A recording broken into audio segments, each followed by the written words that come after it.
Hi everyone, this is Cliff Vaughn, and I made Sawyerville, and we've got some scene-specific commentaries on the DVD, so I hope you will enjoy hearing some stuff that went on behind the scenes. There's a lot that obviously doesn't make it into a documentary, and the Sawyers are really such an interesting family, and I had so much fun shooting it. Actually, Steve was driving the car here.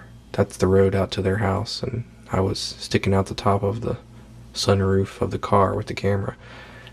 And here you're getting just brief glimpses of the family. We'll get introduced to them really later. But on some of these commentaries, I'll just tell you a little bit about what was going on during the scene, or just some other thoughts and reflections that I have after making the documentary. And I think I talked with Steve on the phone in October of 2004 about the documentary, and we actually started shooting in November of 2004, and I shot for about a year. And I shot in Versailles, this is where they live, and some shots of the town. I shot in Nashville and in Gatlinburg, where they have a gallery, and then briefly in Lexington, Kentucky, which isn't far away. So I hope you enjoy some of this commentary. This is the section on, as you can see, all 7 members of the Sawyer family. It really has to do with their contributions to the family business. And when I first talked with Steve and became interested in the idea of a documentary on Art for God, I really had no idea that the family was involved to the extent that it is. I mainly knew about Steve's work and the controversy over some of the paintings, and obviously I talked with Steve and surfed the website, so I had some idea that the family was involved, but not until I went up there on that first weekend in November of 2004 and spent time with them did I really understand the involvement and the intensity with which the family works on making Art for God what it is. And I think my initial thought was, well, it's going to be a documentary about Steve and the paintings, and it is about that, but it's also about the family as well. Here Cindy's talking about the struggle to get prints made initially and how they had to do it, and contrasted with how it's done now, where they do everything themselves. And here's a printer a new printer that Steve had gotten in the course of me shooting the documentary, and he's actually printing out a copy of Divine Dignity, which was one of his newer ones at the time. He's done several more since then. But the family is just heavily involved, and that really includes everyone. Arbella, the youngest, Van, Hart, Fanta, Andon, and of course Steve and Cindy. And so after I'd gone up there and met them, it became really clear to me that it had to be about the whole Sawyer family. And perhaps that wasn't the best decision marketing wise. I think if I had emphasized more of the controversy over some of the paintings, and talked to people who thought Steve was a blasphemer for painting Jesus with a tattoo, and I'm not saying that couldn't be a good documentary, but from my perspective it really had to be about the whole family, and that's why I called it Sawyerville, which was a phrase I think from one of Steve's friends, and they refer to Sawyerville a lot. And I asked Steve what he meant by that once, and he said it's not only a place, it's also a state of mind. And that's exactly what I thought as well. Sawyerville it really is a state of mind. When you're around the family, they have such an energy, both individually and collectively. It's unique. And this documentary is obviously it's a mediated impression of the family. I think the energy that surrounds them and positive vibes, if you will, that they give off, it's really hard to describe or talk about. It can really only be felt, and you feel it as soon as you're around them.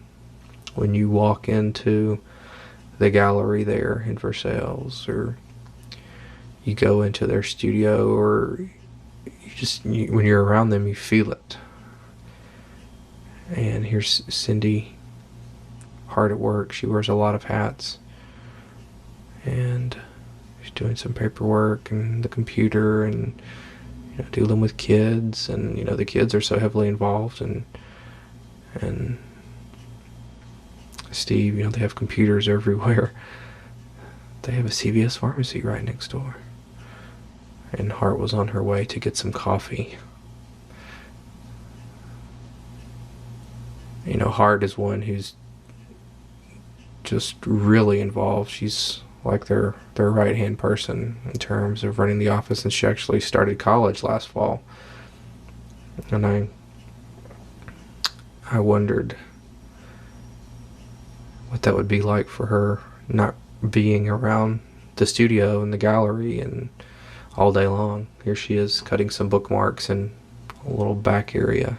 They have a couple of buildings in downtown Versailles that house both the gallery there and the studio, and here's a packing area. This is actually an interview with Andon conducted in Gatlinburg at the gallery there, and Don does a lot. Well, he does virtually all of the website work and maintenance, and he's really amazing. The extent and the variety of information that his brain holds. He is accomplished as a graphic designer and web designer, and he can also take apart a car and motorcycle, and he is certainly very musically talented, not only singing but playing the guitar, playing the piano. He plays the didgeridoo, I think, as well. So actually, I didn't meet Andon the first time I was up there. I think he was gone, but I met everyone else. But he logs a lot of time doing the web work. These shots of Steve here are in his studio, sitting in his favorite green chair. He's wearing one of his red aprons. And this is our Bella, who, as Steve says, has really taken a shine to art. She's always got a pencil and paper and always sketching. And this was an initial sketch of one of her paintings called Miracle Baby that is available from Art for God. That's it, behind Steve back there. It's really well done. And they had fun. He was her tutor, as he says, as she painted that. But yeah, this footage of Steve here was from the first night that I interviewed him, the first time I rolled tape. And I actually thought I'd gotten there. I think I'd gotten there that afternoon, and we started rolling tape about 6 in his studio for some interviewing. And I thought, well, we'll get maybe an hour. But I always have a lot of tapes just in case, and I was glad I did, because I think he sat in that chair and gave me 4 hours worth of interview footage that first night. And so we finished up about 10. Here's Van working on the bookmarks. We finished up about 10 or so that night, and I was just going to go stay at a hotel, and he said, well, you need to come back to Sawyerville. He said, are you ready to go to Sawyerville? So I did, and we got to their place that night, and I thought, well, we'll go home and I'll get into bed. And when we get there, it's about 11 o'clock. Some of the family's there, and he says, hey, let's make some fudge. So he starts whipping up his famous fudge recipe, and the fudge is delicious. He could sell that as well. Maybe fudge for God or something, I don't know, but it's very good. Well, anyway, he makes this fudge about 11 o'clock at night, and more family members show up, and people just start coming out of the woodwork, and it's midnight, 1 o'clock, and then he says, hey, let's go see the farm. So he and Cindy and I pile into one of their cars and go see some land that they have there out at their place down by the river. And so it's 2 o'clock in the morning on a crisp, November starry night in Kentucky, and I didn't have my camera. I wasn't prepared. I'm not sure what I could have really taken because it was pretty dark, but that's just an example of the memories that you carry with you as a filmmaker that you don't have on film or tape, but it's all part of the experience. And one of the things that really draws me to certainly documentary filmmaking, the access that you have to people and experiencing their lives, and Steve is so articulate and open regarding everything, but in terms of the process, not only the technical process of painting, but also his spiritual life, their family life. Here's he and Cindy talking.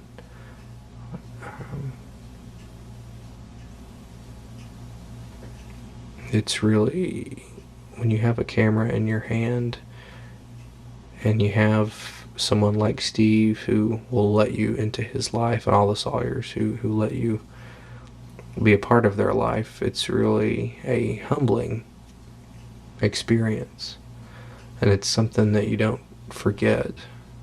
And for me, it's something that is very satisfying and fulfilling, aside from I hope obviously that a lot of people will see this and that they'll enjoy it, but aside from those things, it's already been just a tremendously meaningful experience for me.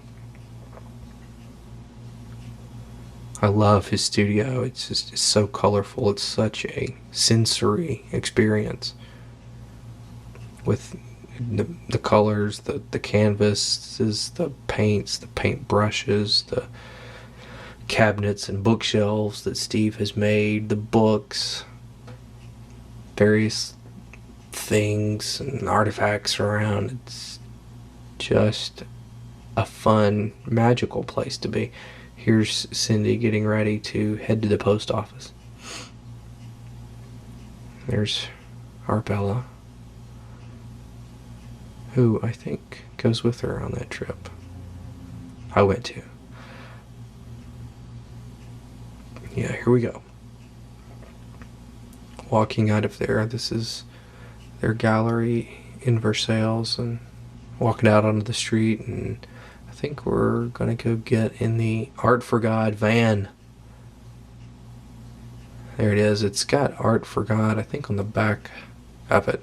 And it's not only a van, but it's also it's a motel, basically, for when they're on the road doing conferences or festivals. It's a workshop and headquarters while they're away. It's some nice wheels, very important. And like I said, the whole family pitches in a variety of ways. There's our Bella helping pack some materials. They were grilling out this night, had some music going, and Van showing some muscle. Hart looking over some of our Bella's work.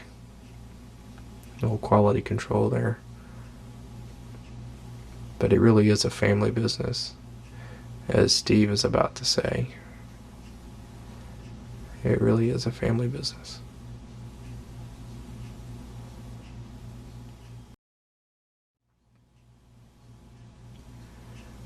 Alright, this is the sequence on Steve and Cindy's relationship that incorporates a lot of home movies of theirs and family photographs. This is actual footage from the day that Steve and Cindy met, which is just incredible. I think Cindy was about 15. Steve was 18, 19, I think. There he is. He was working as a lifeguard, looking very buff. And this is just, it's my favorite sequence. And for whatever reason, it was all clear to me. I think this was one of the first sequences that I put together, actually. the first weekend that I had gone up to shoot up in Versailles, Steve and Cindy said that they had some home movie footage somewhere of the day that they'd met. There's the Super 8 projector showing it. And actually, just as an aside, this footage, I just actually I turned the camera on the screen and recorded it that way. That's the economical way of doing it. It actually wasn't even a screen. It was just a white board that we found, I think, somewhere in their house, and we're projecting it onto that, and I turned the camera on it. Because Steve and Cindy, that first time I was up there, said, we have this footage of the day we met, but it's been years since we've seen it, and the kids have never seen it. And so I thought, wow, to have footage of the day you met your wife. They've been married for more than 30 years, and I thought, wow, if I do nothing else, I'm going to see that footage, and I'm going to get it, and I'm going to use it. And so eventually, at some point in producing the documentary, they found it, and so I wanted everyone there. So we were out at their house, and Steve and Cindy and all the kids were there. And like I said, Steve and Cindy hadn't seen it in years. The kids had never seen it. So we rolled the film, and I just turned the camera on Steve and Cindy because I wanted to get their reactions for the first time that they'd seen it in a long time. So, and you saw just a couple of snippets of that a while ago of Steve and Cindy reacting to it.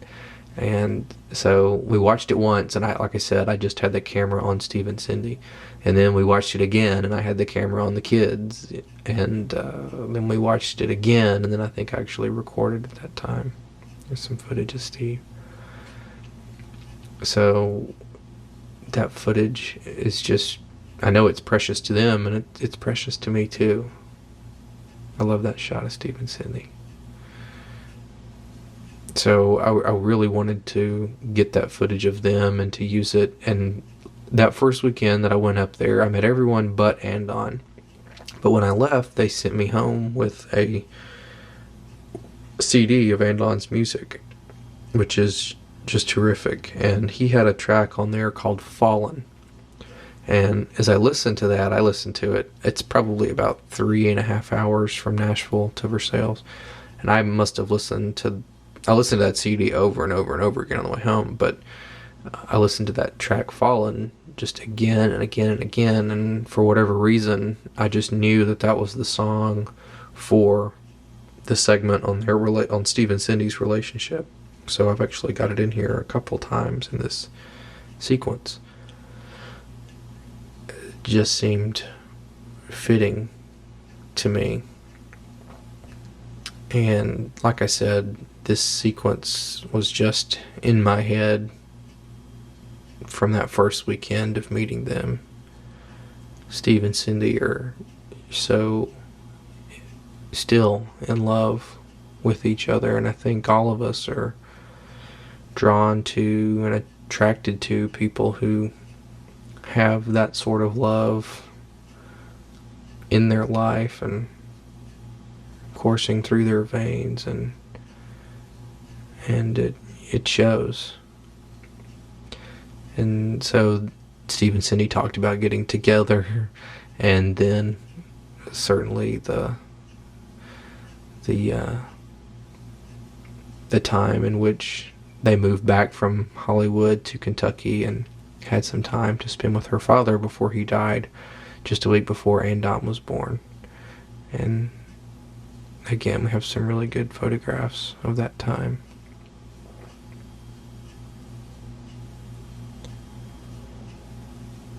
And as Steve says, they would have liked to have thought that Cindy's father could have seen Andon, but it didn't work out that way, and we just don't ever know what seems like good timing for us. Just is part of life's mystery and frustration.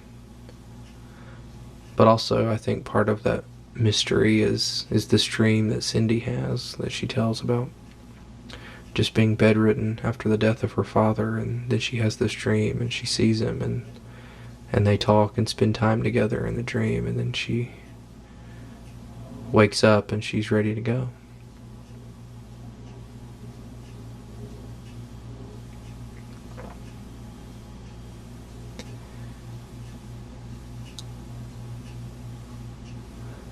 And then we have more footage of Cindy holding Andon after he was born. And again, I love this footage.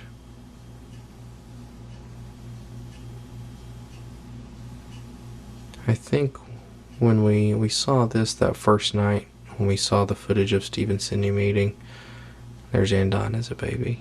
And Arbella goes, "Andon, you're so ugly." But there he is. And there's Cindy. What a great shot. And I actually used this little shot right there and slow it down a little bit later when Steve is talking about Cindy and what all she means to him.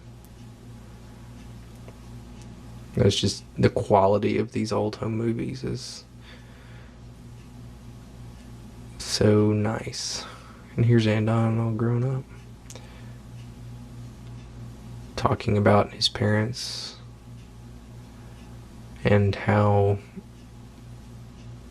their relationship has really modeled or been a model for him, and really what a gift that is for Steve and Cindy. That's a terrific photo. What a gift it is for Steve and Cindy to give that to their children. Look at that coat.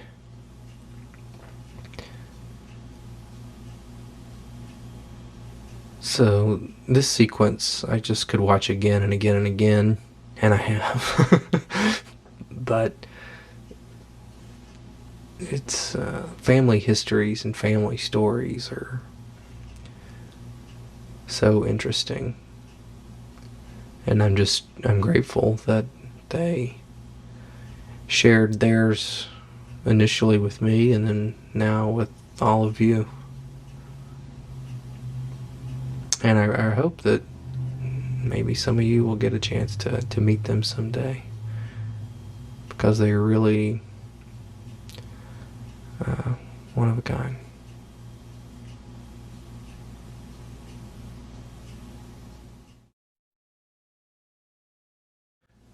Alright, here's the end. This is some more home movie footage.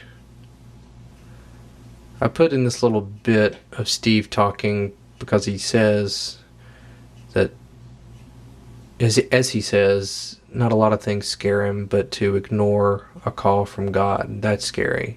So yeah, financial hardships or struggles or long hours, all of that just pales in comparison to ignoring your calling. And I think that that's important for people to hear and to understand. And these are names of people that gave me interviews that I just wasn't able to incorporate, either for time reasons or just trying to mainly I was just keeping the focus on the family itself. But I really appreciated all of these people giving me their time and interviews. And so I hope you've enjoyed the documentary, and that you will pursue Art for God in one form or another, whether it's visiting their website, buying their paintings, or entering the art competition, which is just fantastic to see the kind of artwork that is out there. And visit me at REDCLAYPICTURES.com. I appreciate you taking the time to watch. Jesus was the greatest man that ever lived, regardless of what his detractors might say. He lived a life that was dedicated fully to serving others with a glad heart, and I think that's our call in life, to do unto others as you would have them do unto you. I think it's more important to follow Jesus of Nazareth than it is to follow a religion that was created to worship him, that is less than the simple truths he simply asks us to do.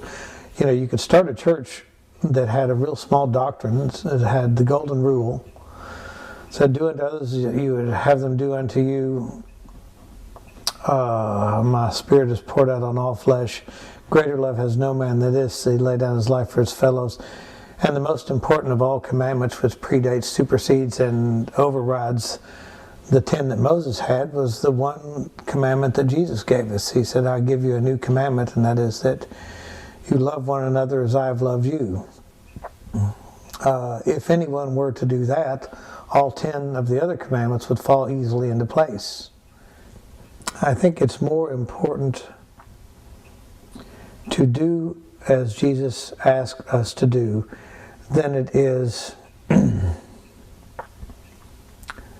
to talk about Jesus. Talking about Jesus is not the same thing as doing what he asks you to do. And that's the difference between the religion of Jesus, which is proactive, it's service-oriented, it's love-oriented, and you're a trustworthy, lovable human being that's willing to lay down your life in service to your fellow men if necessary and called upon. There's nothing to memorize when you do that. I mean, it's an infectious, love-motivated lifestyle that doesn't guarantee you from having mistakes and messing up, but it sure gets you away from the magical remnants that have infiltrated and infected the periphery of Christianity. Early on, when Art for God just started, I told God, I said, I'll go to the ends of the earth for just one person, if you'll let me. And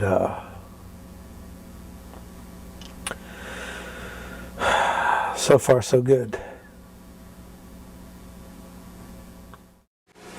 I try to take an honest evaluation of where Art for God is based on where we've come from and where I think we're going.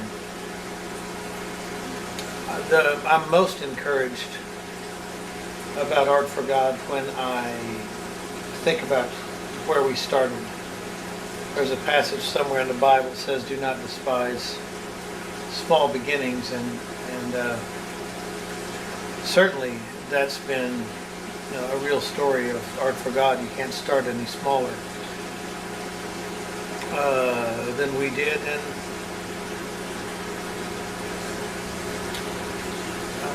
in relationship to the beginning, it is more difficult now than it was in the beginning. Certainly, we work harder and more hours now than we did when there was less at stake, less money that needed to be made every day, every month, every year. But I guess the great thing is that the feedback, the honest feedback of all the people that have purchased Art for God over the years and communicated with us, they tell us that we are doing the right thing. They tell us that they want us to continue. They want Art for God to grow, be blessed, and to serve not just them, but they want their friends and their families and strangers to be served by the work that we do. So as the work gets harder, the faith and the hope in the project also grows at the same time. So when the workload gets hard, it's really important to look back and put in perspective where we are and where we've come from. As far as what tomorrow brings, that's as a business person, from the business aspect of Art for God, I've always considered Art for God 51% ministry and 49% business, and that means, God gets the swing vote, service wins. It's not,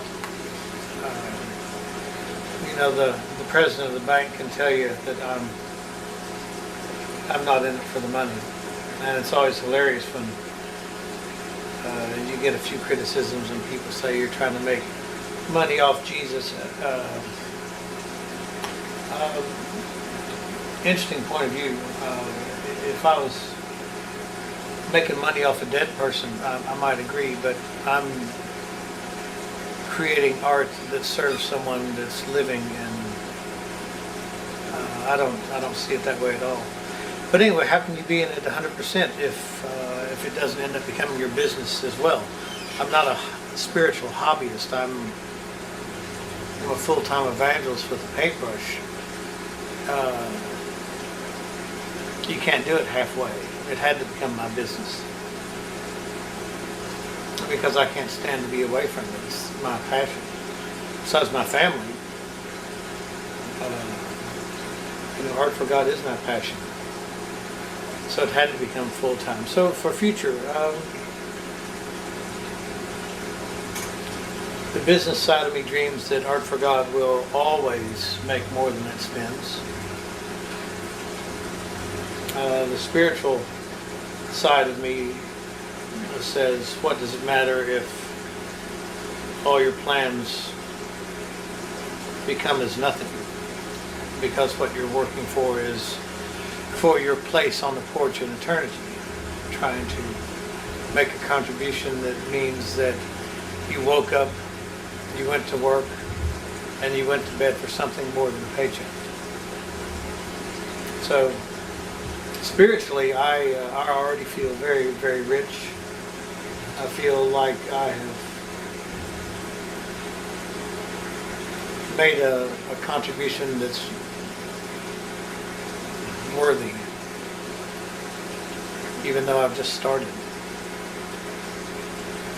So really all I do now is I just try to focus on the business, because if Art for God dies, then my dream dies, you know? So I'm just trying to make it as good a business as I can without ever overcharging people. We give away thousands of dollars worth of stuff every year to people that can't afford it, which is not an invitation to have people ask for more, because we've actually had to start cutting back. But I know what real service is. And I don't shun from it, I live for it. So I'm very, very hopeful about our future in Art for God. We're doing something that has not been done, needed to be done. I volunteered for the assignment and I'm doing it. I didn't ask what it would cost, because if I had, I might have been scared. It costs more every year. I'm only 28, you know, and look at all the gray hair.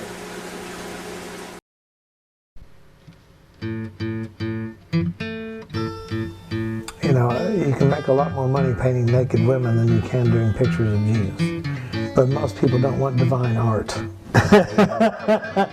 Show me some booty. Okay.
So I'm going to put the line in, and then I will have to come back in and rework it.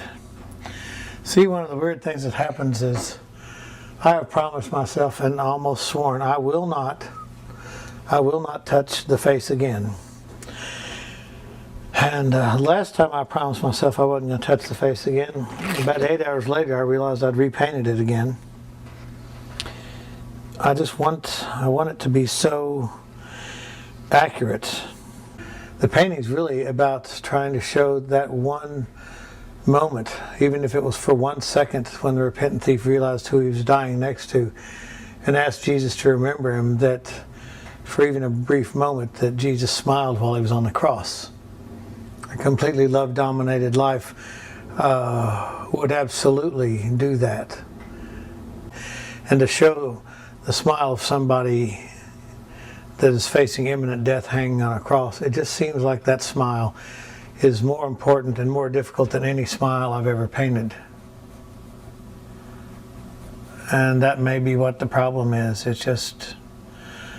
It's too important to me to make any mistakes.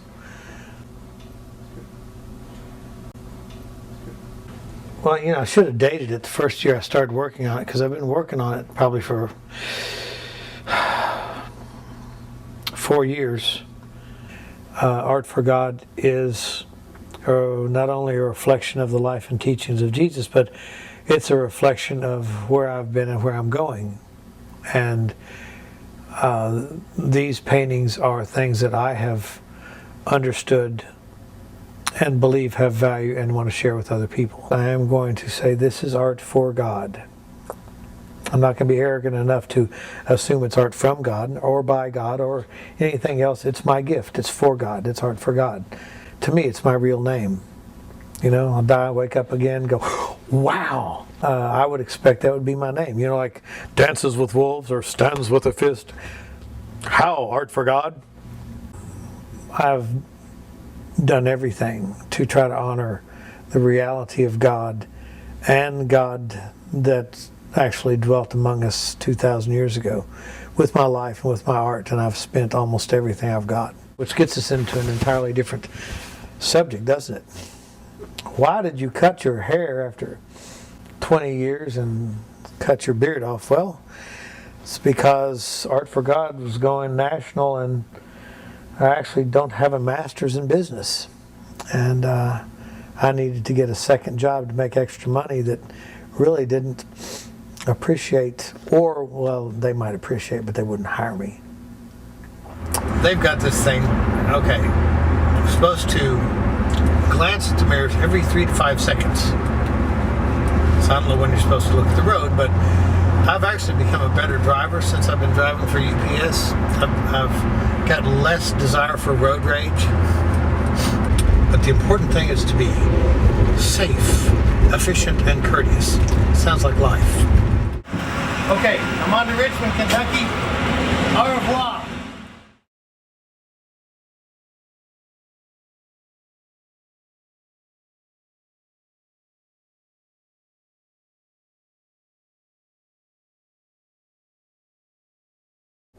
With Art for God, I mean, I think, I lose track of time, and I think we're going on our 11th year. And so it's slowly evolved because we had no idea that this was going to become a business or a production or anything. So we've had to really learn it, you know, making mistakes along the way. In the beginning, when Steve began this painting series, he really had no idea that we were going to actually have Art for God company and have prints available, until people started calling and saying, I want a print of that. Do you have a print of that? At that time, the only thing that you could do was to go to a printing company and have like signed and numbered lithographs, 1,500 each, and it varied thousands and thousands of dollars. Well, we did the first 4 that way. And then all these other paintings started coming, and we could not really afford to go spend $10,000 per picture for prints and only get one size. So with modern technology, it kind of came in about the same time that maybe his 8th painting.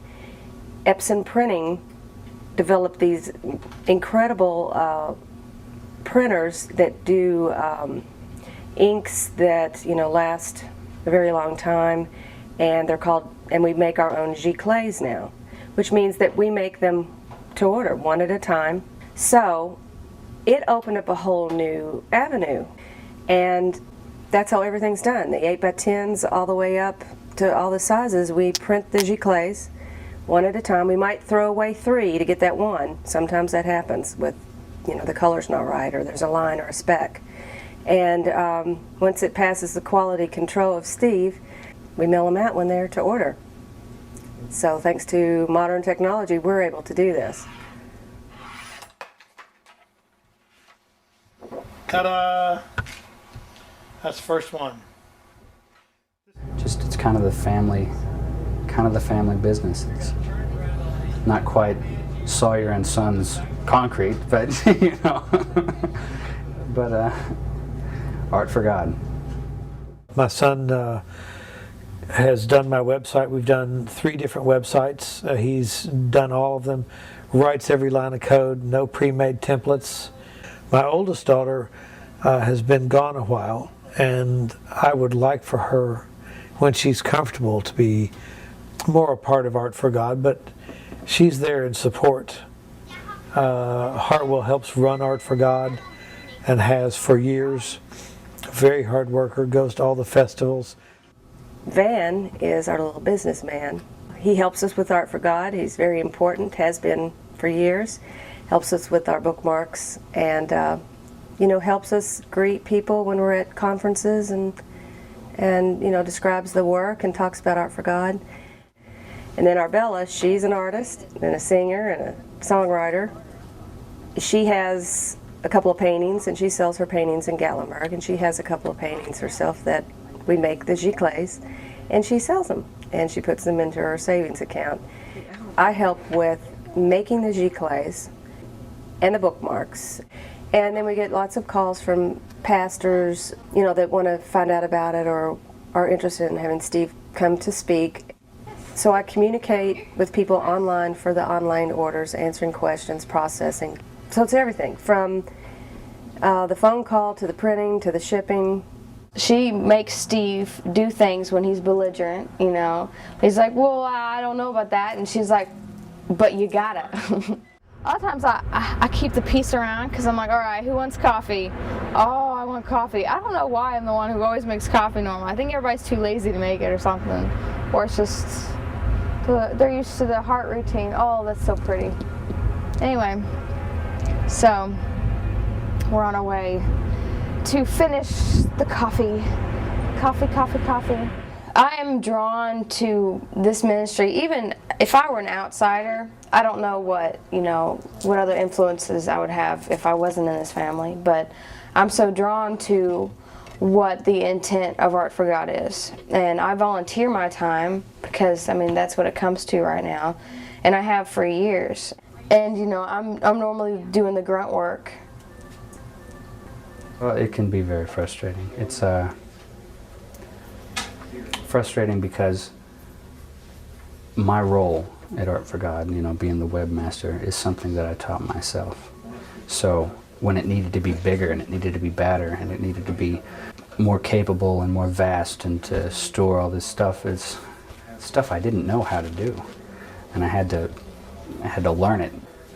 It's gone from the first version, the black background with the images and kind of silly looking, to what it is today, and now it's so complex. I lose my place. You know, I have to go back and change things. It's got you know, databases, and you know, people can log in and check their past invoices, and it keeps track of so much information and brings in some orders, and that's my contribution. Well, all my kids are artistic. Our Bella just took a special shine to art, and she had some really adorable sketches. And there was one in particular that I saw, and I've got the original sketch thumbtacked to the studio wall over there, called The Miracle Baby. And so I saw the sketch, The Miracle Baby, and she let me be her tutor. And we worked diligently, you know, and I showed her what brushes to use, helped her mix the color, taught her about the brush strokes, taught her about color and composition. I mean, I pushed her, not to the limits of frustration, but I pushed her to her delight.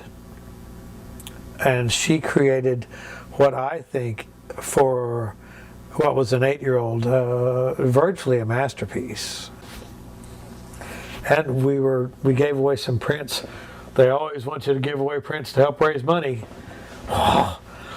So, but her print made more money than mine. I was very proud of her. Little Van was my bookmark guy. He wanted 10 cents a piece to sleeve bookmarks. And I started out that way. And this guy's a bean counter. I can do hundreds a day. My biggest high score of these has been like 1,000. He got good and he got fast, and he was making like $40 a day sleeving bookmarks. And I said, I can't pay you that, Van. And we tried to negotiate down, and he actually walked out of the negotiating table. He left me, he walked out, he stalemated me. I don't, you know how like you regret things that you want to change from the past? I mean, that's kind of how it is. I kind of regret that. But he, being a lovely spiritual young man, he came to reason, and we changed it to 3 because I could do them faster in a day than I could when I was little, and so he made over $1,000 in his own personal account just sleeving bookmarks. I mean, that's a lot of bookmarks. I can do 1,000 before a day if I wanted to, but I just don't have that kind of energy anymore. I don't even remember when they call me Steve or when they call me Dad, or when they call Cindy Cindy, or when they call her Mom. It's kind of a normal thing for me. I'm around them so much. I used to do it when I was younger. I don't know why. Maybe it was just because I didn't only see them as parents, but as adults in this separate tense. It seemed very natural to us, but it was very unusual to a lot of people. For years, people would go, "Why did your son call you Steve?" And I go, "Well, 'cause that's my name." You know, and there was a certain freedom about that level playing field. When your child respected you because you earned their respect, not because you had a title over them. All my kids have called me by name. When they want to call me Dad, they call me Dad. When they call me Steve, they call me Steve. And I have no... My responsibility and authority as an adult is not threatened or challenged by that at all. In fact, as they grow older, it reminds me that my authority diminishes every day that they mature more. And there are times when I hear my older kids call me Steve in a tone that reminds me of something that I may have heard from my parents. Because I'm around them and I work with them, a lot of times to get something done, I say, "Steve, do this now. Sign that so we can send it." Instead of, "Daddy, please do this," you know. It helps the assertiveness out a little bit, I would say. Part of it as a family business is there aren't any secrets. You know, they see our joy, they see our sorrow. I think that also we don't hide things from them. I think a lot of parents, you know, it's a lot of what goes on in the parent's life or the business. Kids never know. They're clueless. And they are constantly a part of it. And sometimes in our conversations, they'll get right in there and they'll be, "Well, I think you should do this." And, you know, I'm like, "Van or Bella, just, we'll take care of this one." But they're, you know, they're in on it, and they put their 2 cents in, and, you know, sometimes they have good ideas and we go with it, and they know that their ideas are valuable, even from little ones, and so they are part of the whole thing, and they feel very included. With them being part of the creative process, they're always with us. They're always working with us. They know that we need them. They know that we're not perfect. If we make a mistake, we apologize. There is a human experience with our children, not just mommy and daddy. And they feel very responsible to each other and to us and to the family. It's a family business. It's definitely a family business.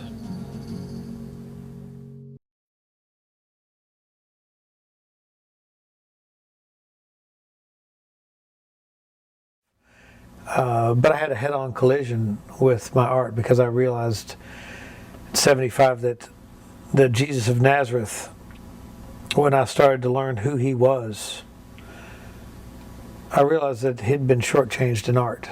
Completely, totally. Deity had been ripped off in a way because art had not kept up with what God was doing. It had lagged behind. It had its own little comfort zone with, you know, sweet art that would comfort and not rock the boat. But what was due now? What was missing? And if I cared, what was I going to do about it?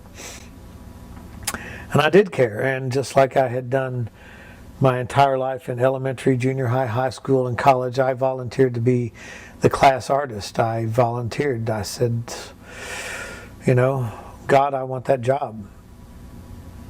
And I made a very real commitment to try to portray the life and teachings of Jesus as I could learn to understand them. And like most people, when they get a call of God on their life, or whatever they want to call it, I figured I was ready right then, but that was 75, and the big leap is I didn't start Art for God till 20 years later. Downstairs in this building, I saw him walking across the street, and I knew immediately, just like when I saw Cindy. I ran across the street, ran up behind him, tapped him on the shoulder, and he turned around and I said, I've been looking for you for 20 years. I'd looked at hundreds and hundreds of men, and as I like to say, I made many men uncomfortable because I would stare at them. What are you looking at? And then there are times some guys would look back at me and make me really uncomfortable because I think maybe they thought I was coming on to them and they liked the idea. So without him seeing any artwork about Jesus, because I hadn't done it yet, he said sure. He's a very kind person. It shows in his eyes, and that's one of the things that, you know, when you see somebody with a great physique and you see their face, and their face has spiritual quality to it, and you find that the inside matches the outside, I mean, you've got a rare creature there. Quite to the amazement of some people, we don't talk about spiritual issues. We don't talk about religion. I don't really ask him those kinds of things. And to this day, when I go someplace and people see the work that I've done, Art for God, that honors the life of Jesus, and I tell them about my model and they go, is he saved? I go, I don't get that. I don't get that. You know, if I were to have to judge somebody, I would judge them by how they treated other people. He doesn't have to tell me he's saved. I never ask him. I know he is. Saying you're saved doesn't mean anything. You can tell if somebody's saved by the way they treat other people.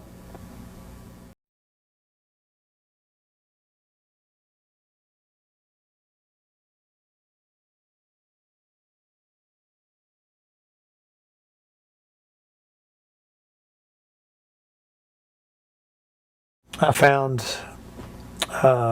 James Montgomery Flagg's Uncle Sam. It was a painting I'd done in high school also, and I looked at it and realized and saw in my mind's eye, I saw Jesus in that position saying, I want you.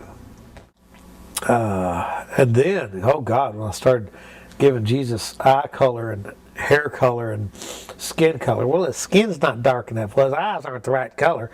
Well, I've seen Jesus and he doesn't look like that. I go, for every one person that says, I've seen Jesus and that's not what he looks like, regardless of what he looks like, I've had 100 people say, that's exactly what he looks like in my heart, you know? So, You know, Art for God's not for everybody, but I do serve a lot of people, and gratefully so. I don't care if his hair was black. I don't care if he had a big hook nose. I don't care if his eyes were blue or brown or black or green or pink or purple. I'm trying to show in my art the profound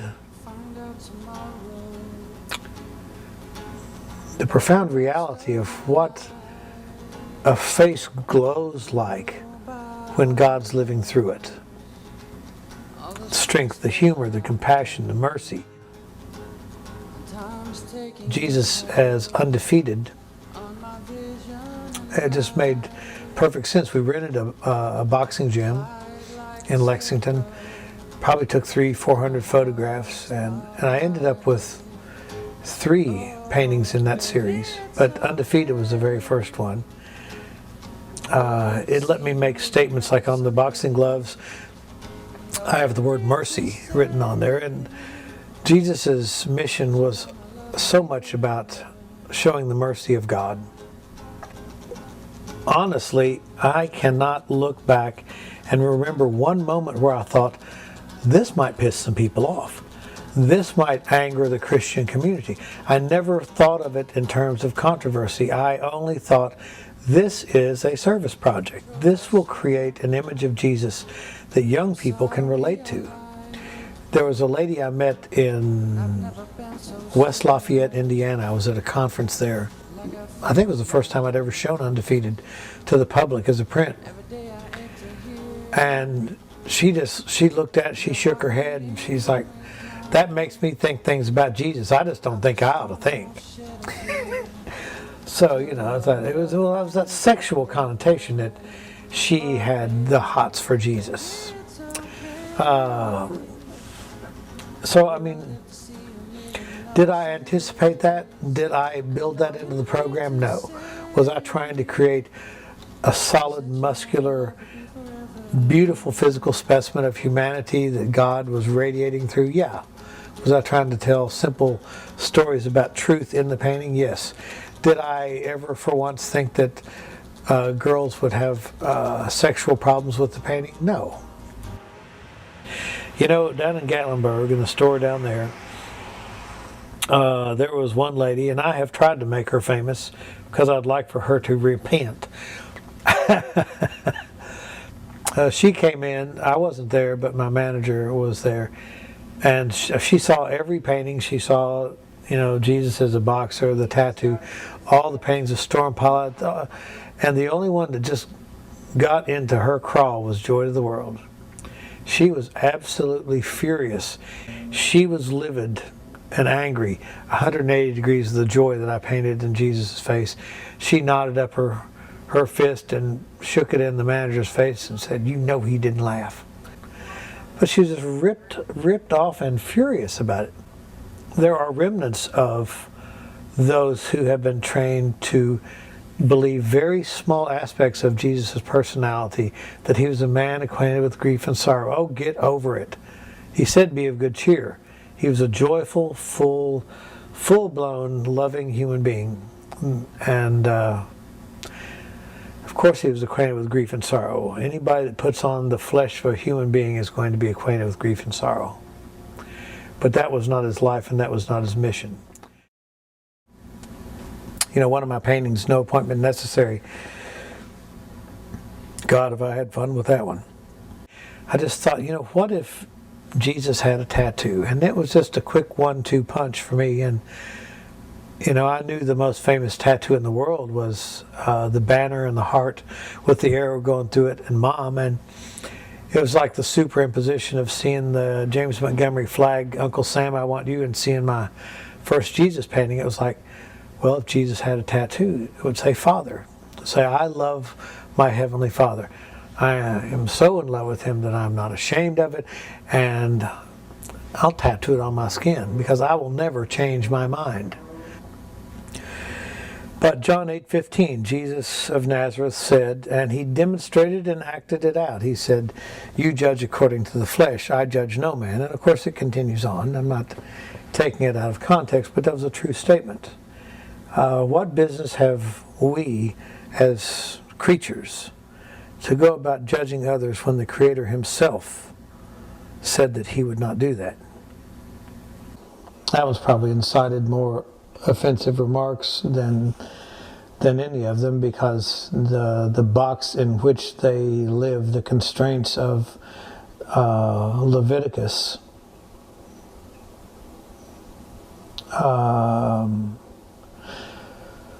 people are so afraid. I'm amazed that they can enjoy their life in the presence of God at all. I wanted to do a painting called The Last Supper because it is a literal fact that every day it's the Last Supper for hundreds of kids around the world. They're shot like dogs, they are sold, they are thrown away, they're made sexual slaves, they're beaten, they're abused physically, mentally, spiritually, and God inside them is being strangled like a baby at birth.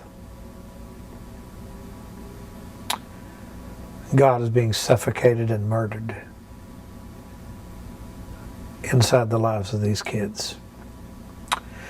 So I call it the Last Supper because it is the Last Supper for them. But and we had communion right up here up against that wall. I brought the little tables in, and the little girl that's a Down syndrome girl. I mean, they're all real people.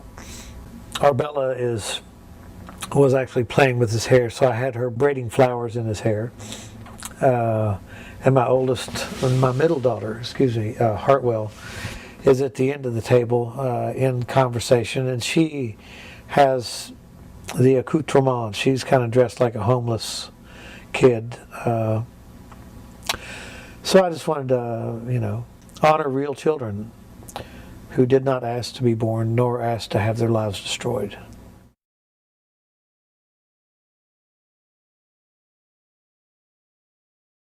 I was at a conference one time in St. Louis.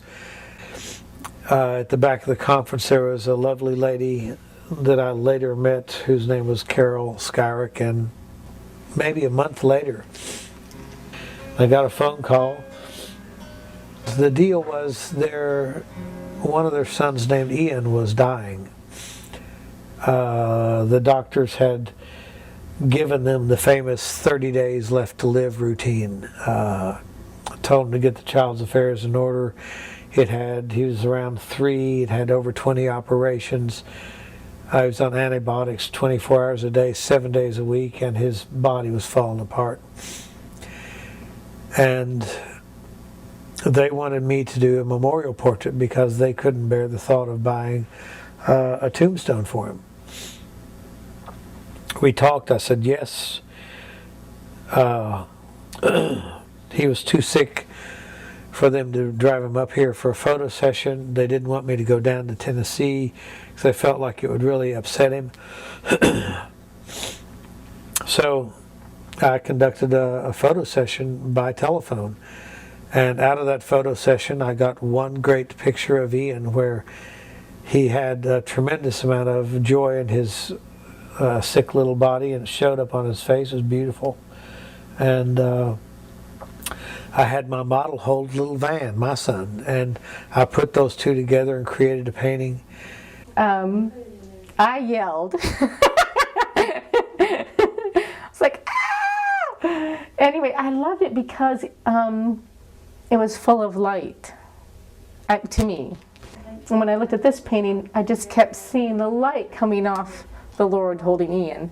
And it was just full of light to me, and that was so encouraging, because often when people looked at our circumstances, they see difficulty, and I think that kind of correlates to being too dark or something.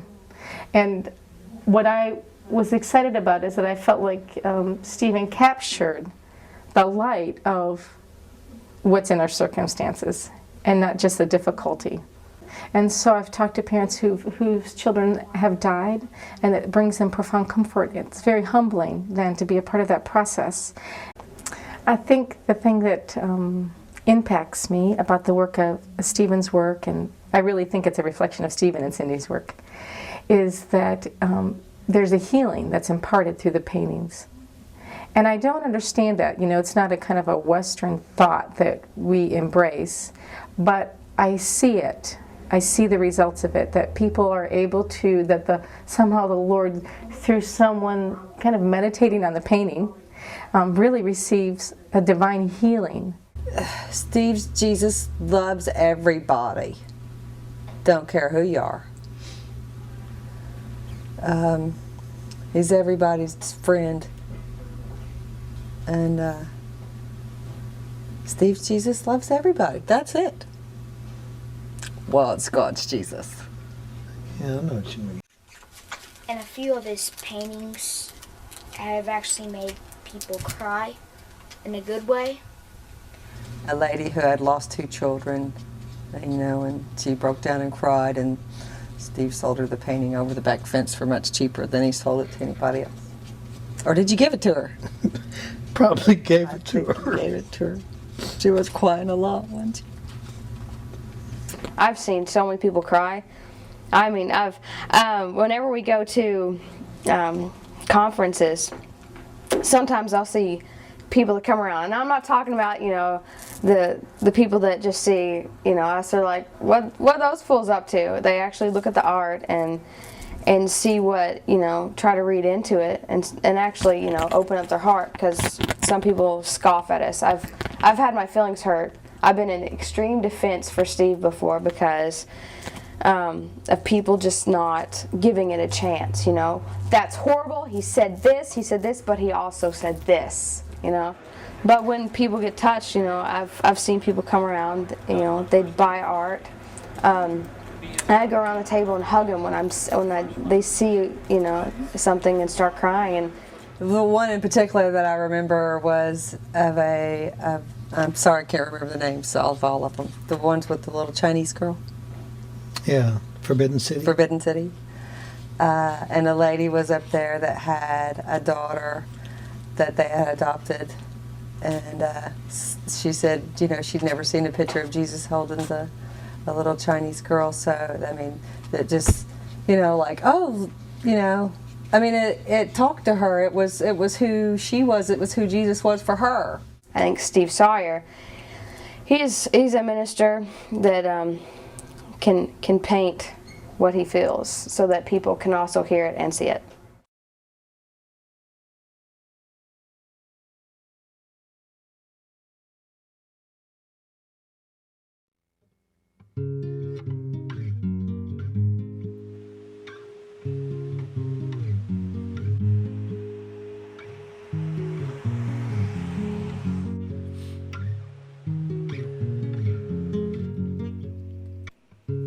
We had a couple of opportunities and circumstances where we had enough money not only to open, but knew we'd have enough cash to sustain us for a couple of years, because you always lose money the first year. We made twice as much the second year as the first, which is always a fun lead-in when I tell people that, but that just shows how little we made the first year, you know. At the end of our third year, we have grown a lot and kind of managed our finances as artists instead of accountants and strict businessmen, and we just believe so much in what we're doing. We believe so much in the response we get from the people that appreciate the work that we just kept moving forward,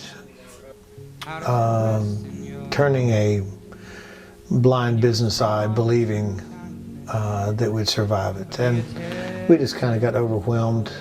I was going to just turn my back on everything because I'm kind of bullheaded like that, burning bridges after me. And Cindy, you know, she always leaves some kind of a bridge. You know, you might burn down 99% of it, but there's always something you can cross back in.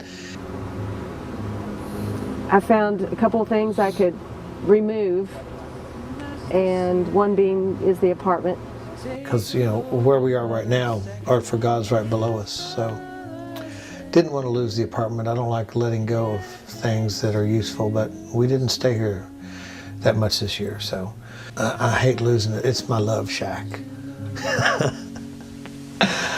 Oh man.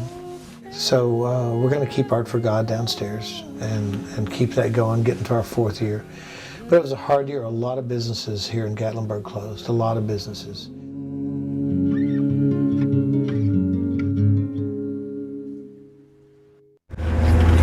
I mean, they've got it down to the science about how you're supposed to start the car and buckle yourself in at the exact same time because it saves time. You're supposed to scan packages while you walk. I mean, they've got this thing down. And as you're driving, you have to be thinking all the time, how am I going to get this thing unloaded the fastest way possible? Where am I going to go first? Where am I going to go second? The day before yesterday, I had 116 stops, not counting pickups. So it's like 130 places I had to stop in one day. I found it interesting. There were 14 people in his class, all of them younger. And because it's grueling. We have a huge respect for UPS and FedEx because it is grueling, physically grueling. And 14 people for this huge area of Kentucky, many, many counties, and every one of them quit but Steve. I couldn't believe it. These hands, these precious little hands have been beaten. My fingers are all split and dried out. It's been frantic because the phone, I don't know what's going on, but the phone has been ringing off the hook and we have 2 different lines. And so one will ring and then the other one will ring, and then you'll have one phone here and one phone here, and then they'll start flashing that another call's coming in. Well, this is the first watch I've had in probably 25 years.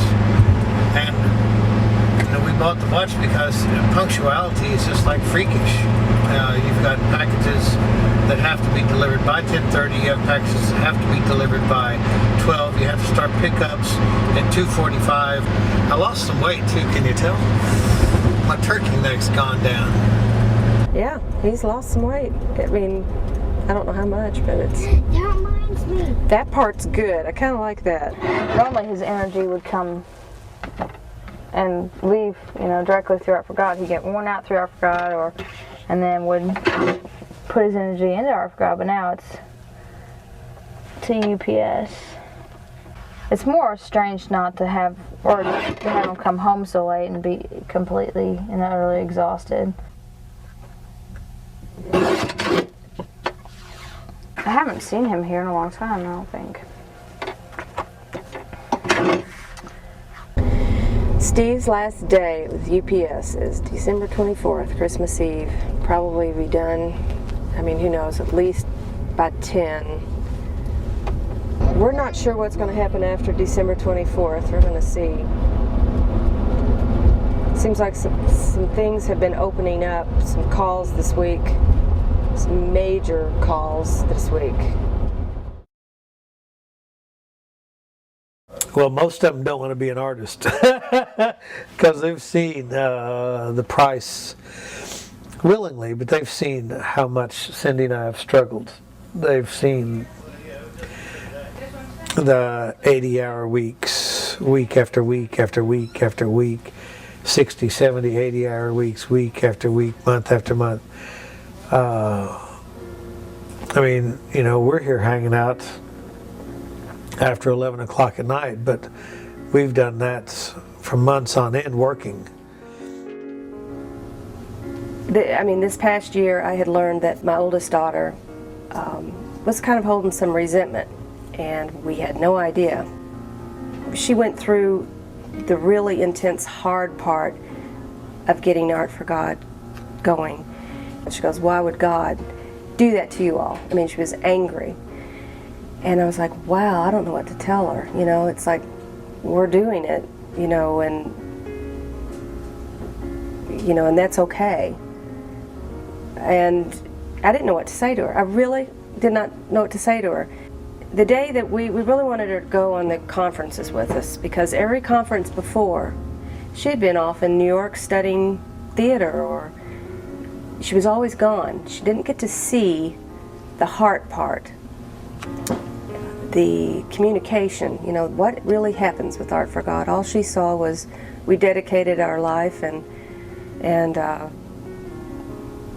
family was hurting for it. I mean, we're literally in the car and driving out, getting ready to back up. Car's running, and she is not going. She's totally refused, doesn't want anything to do with it. Because we were going to be gone a month to 3 conferences. She goes, "Why do you want me to go?" And I just said, "Because I love you. I want you to be with us." And she, well, you know, she kind of shook her head and hugged me goodbye and went in the house. And a few seconds later, I see her running towards the van, you know, "Don't leave without me." And she runs back with her PJs and a handful of clothes and hopped in, and she got to experience Art for God and got to experience all that we were receiving that wasn't in the form of money. She got to see what it was about. Our children, every one of them, know that they are irreplaceable, invaluable, and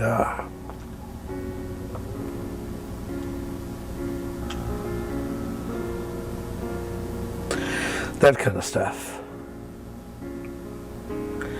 You think I'd meant it, wouldn't you?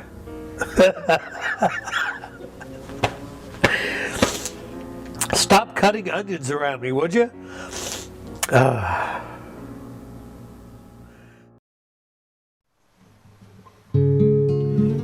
met Cindy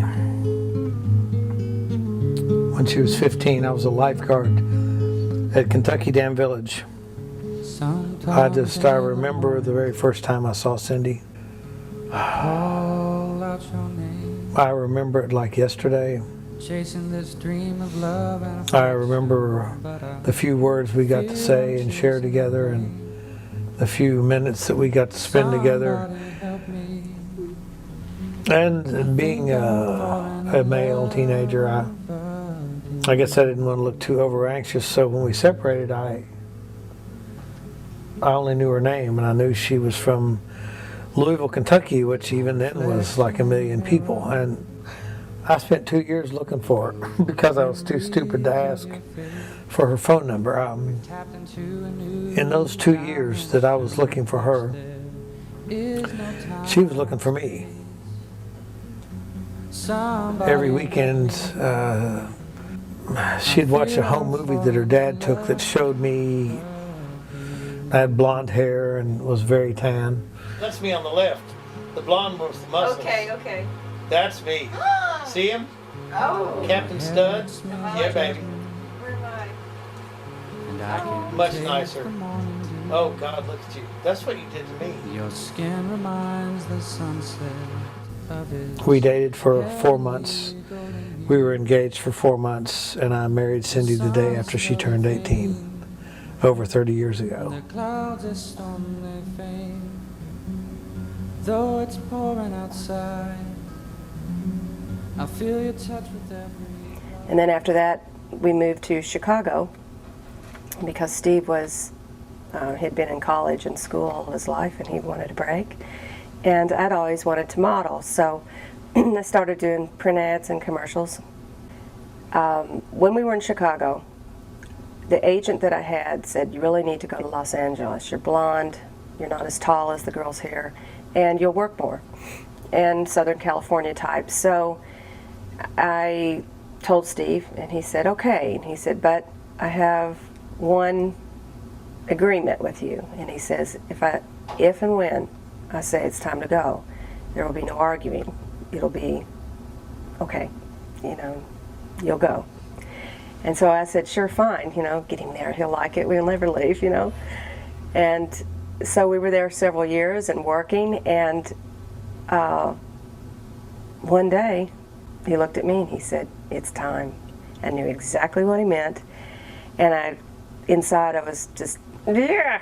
But I don't believe in breaking your promises, so I went ahead and came back home with him. So we packed, you know, the U-Haul and drove back.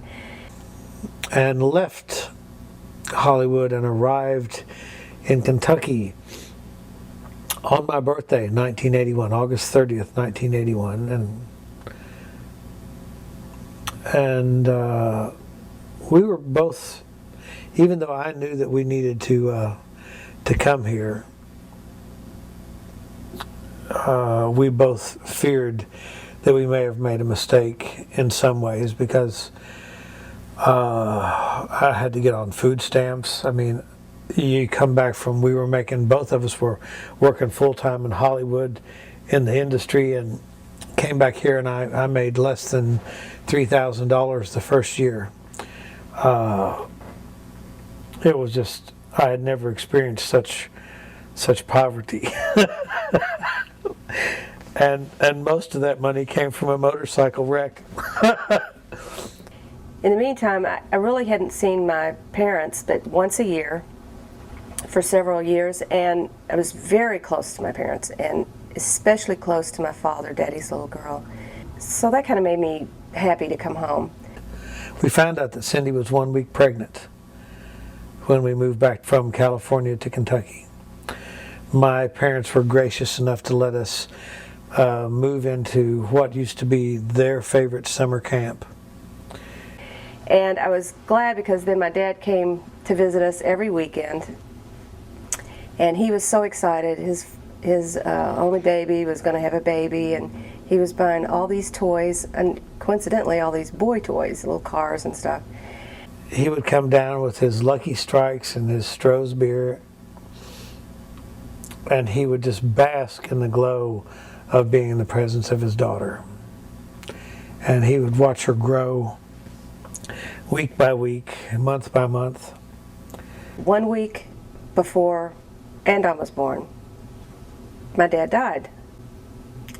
And then I was bedridden. I couldn't move. I couldn't do anything but weep. I missed him so bad. And I was so doubly pained that, you know, he didn't get to see the baby. And one night I had a dream. The dream was there was a bright light, and my father walked out of the bright light to me, and he sat on a chair, and he patted his lap like he would always do for me to come sit on his lap, and he held me and hugged me, and he said, they let me say goodbye. And he was crying, and we held each other for about 10-15 minutes, dream time, and we were both crying. And then he said, it's time for me to go. And he got up and he walked out into the light till I couldn't see him anymore. And I woke up, hopped out of bed, and was ready for breakfast. Let's go, let's get this baby on the roll. And I was fine from there on out. Didn't grieve anymore, miss him occasionally, but I needed that. So we had our little boy. But I fear I'm chasing in vain. Somebody help me. I think I'm falling. Timing. Who can say anything about timing? You know, we both would like to think that it would have been precious if he could have seen his first grandson born. But it didn't work out that way. Echoes, memories of your face. We've tapped into a new dimension. The fun thing is, like, we don't really, I don't really know their birthdays. I don't know how old Mom is.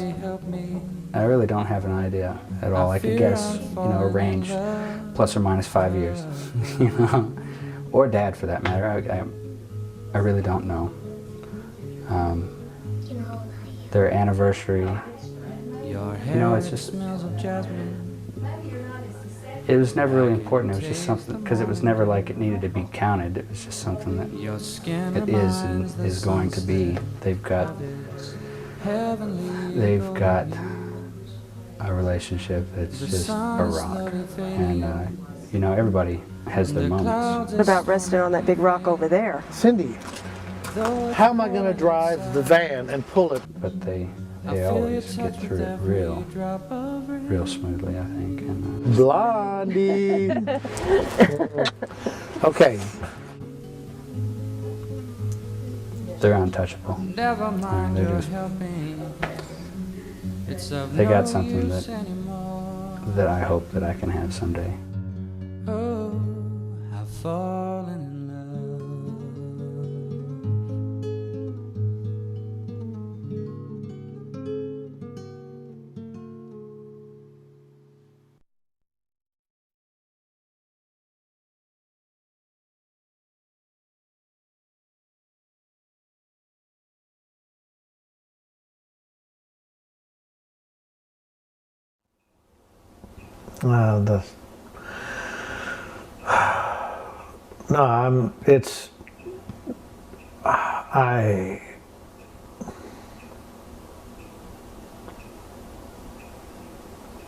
I spent $70,000 more last year than I made. This is my last year. Well, if Art for God doesn't crest and make it, then I don't know what I'll do. I mean, I probably spent $50,000 more the year before than I made. I mean, we've dumped everything into it. All the money that we'd saved, every penny that we had, we've believed in and put forward to Art for God. And well, I don't have enough. I can't afford to. I don't have 50 to 70 extra $1,000 left. I'm done. I've got $20,000 or $30,000 left. That's like 6 months of overspending on Art for God. I mean, I'm just screwed. And I don't understand that belief system where I overlapped and I allowed my spiritual beliefs to intertwine with actual business sense.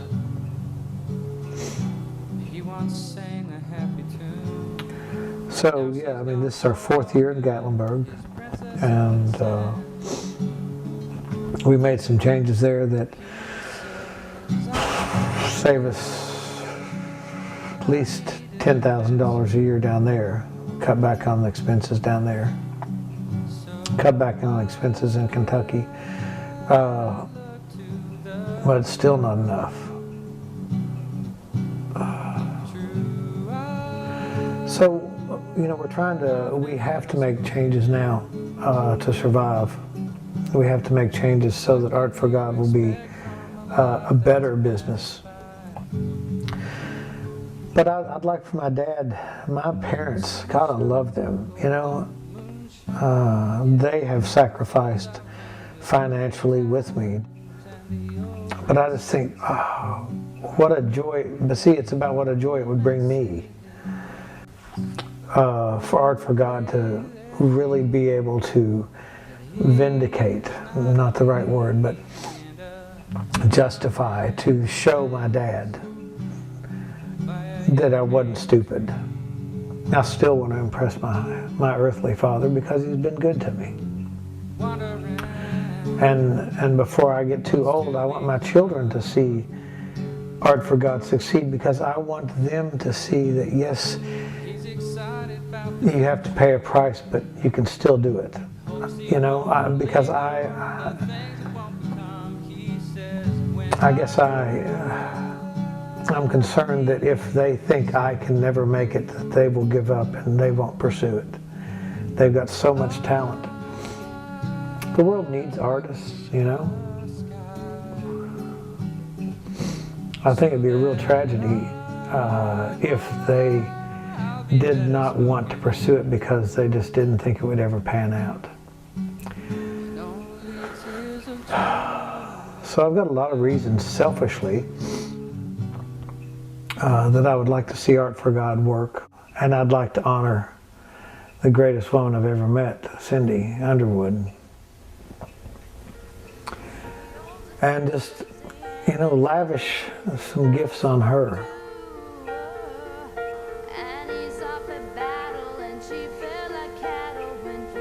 Of all the women that have a right to appear materialistic because of their extraordinary outer beauty. She does. But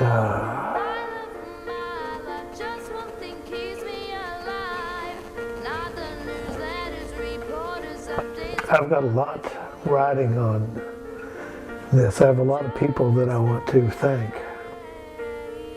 And that's probably one of my most motivating factors for being financially successful with Heart for God, is to thank the people that never turned their back on me, including my kids.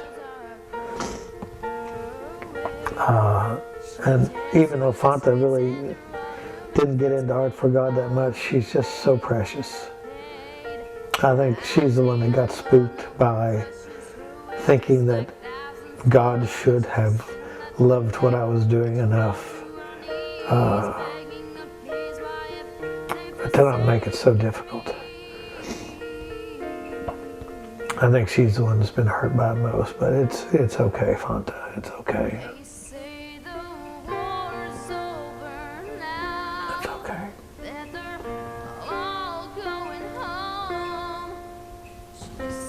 I hope that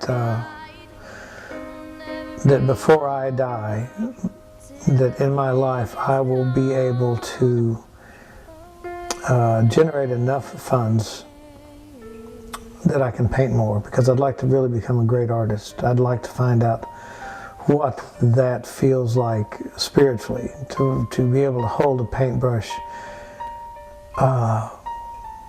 and know that everything that flows out of it will have true value.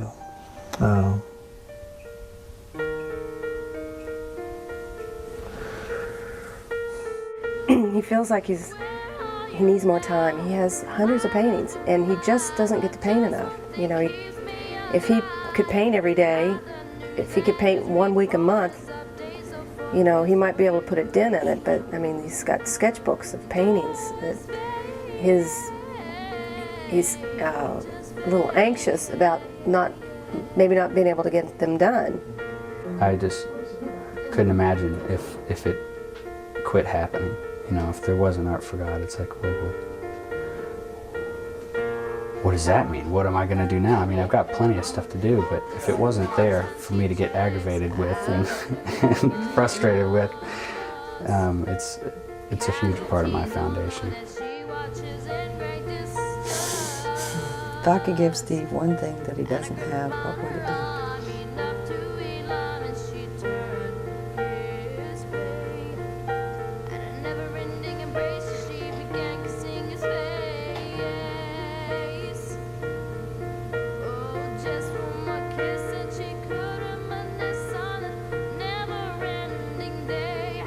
I have no clue. You have.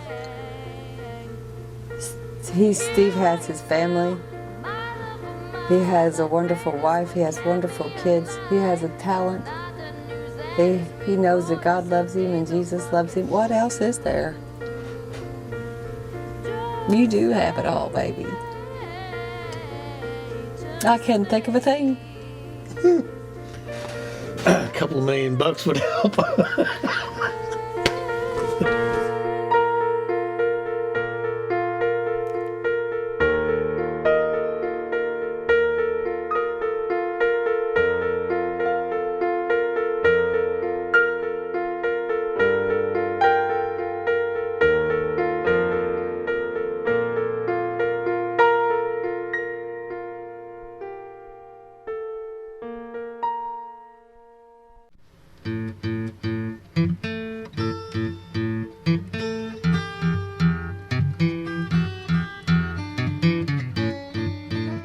Well, I mean, I just dug a deeper and deeper hole with a smaller and smaller diameter. I mean, so I stayed in art. That's one notch against me.